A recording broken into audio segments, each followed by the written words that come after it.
In today's video, I'm going to show you Luck Wi-Fi app review. Is it a scam or legit moneymaker? Luck Wi-Fi is an app listed on Google Play with over 500,000 downloads.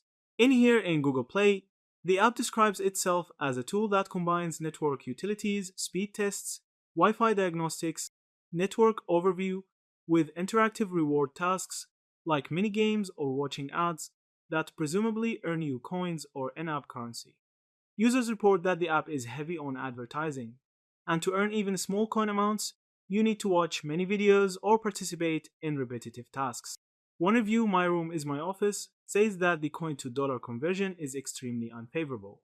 For example, 63,000 coins might only equal about $1, while the minimum cash out threshold is reportedly very high. For example, 1.8 million coins for $30. That means you'd have to put in a large amount of time to reach even modest payouts. The same review says that the author did not succeed reaching the threshold to withdraw, and suspects that payouts might never materialize.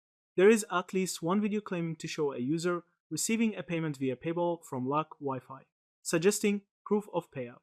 However, those videos should be viewed with caution because screens or modest amounts can be staged, and there's no reliable independent verification that many users receive consistent payments. Given all this, my strong lean is that Luck Wi-Fi is more of a questionable reward app than a true moneymaker. Yeah, that's it. Thank you for watching this video.